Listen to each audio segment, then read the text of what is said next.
berbasis ajaran agama kita masing-masing, yang kita di dalam berbangsa bernegara itu minimal mempunyai 3 ukhuwah. Ukhuwah Islamiyah itu harus dipegang, yaitu persaudaraan antar seumat. Ukhuwah Basariyah kita harus mempererat, yaitu persaudaraan antar individu manusia, Basariyah.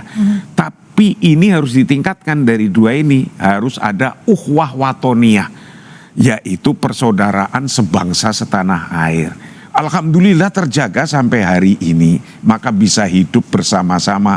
Jangan sampai hanya karena politik 5 tahunan sekali, kemudian ini ukhuwah ini bisa pecah, berubah. Gimana caranya masyarakat juga bisa mulus begitu untuk menerima ya bahwa presiden kita adalah Pak Prabowo dan Mas Gibran Rakabuming-Raka sebagai wakil presiden terpilih. Ini dari sisi masyarakatnya gimana tuh Pak? Kita orang yang beragama, ajaran agama kita sudah menjelaskan dengan gamblang sekali tadi.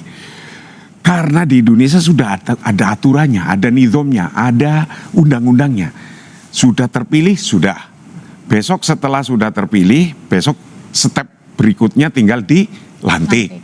Setelah dilantik kemudian akan membentuk kabinet-kabinet. Ini kan aturan-aturan. Ikutin saja aturan ini. Gak usah mikir yang jauh-jauh. Ngejelimet gitu atau ya? yang mikir terlalu pendek. Nanti akan ada begini, nanti ada akan begini. Sudah jelas aturannya. Undang-undangnya sudah jelas. Ketika sudah terpilih, besok akan ada pelantikan. Tanggal berapa? 22. Setelah tanggal 20 ada pelantikan, nyusun menteri, ikutin aja. Toh nanti ada endingnya. Endingnya apa? 5 tahun. Ikutin 5 tahun, beliau akan berbuat apa, saya yakin akan bisa menyesuaikan apa yang telah diperbuat oleh presiden yang terdahulu, diteruskan lagi sesuai rencana-rencana besar. Ya, yang pertama kita harus menerima hasil pemilu itu sebagai bagian dari konsekuensi kita memilih sistem demokrasi.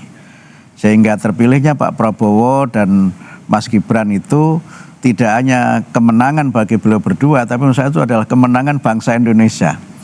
Karena pemilu yang damai, pemilu yang tertib itu menjadi bagian dari kedewasaan kita di dalam berdemokrasi. Kemudian yang kedua, mari kita memberi kesempatan kepada beliau berdua untuk memimpin penyelenggaraan negara. Itu menurut saya konsekuensi dari demokrasi dan terpilihnya beliau, kita beri kesempatan beliau untuk bekerja. Dan beri kepercayaan. Kemudian beri kepercayaan, itu yang ketiga. Nah yang keempat, tentu kita harus menjadi warga negara yang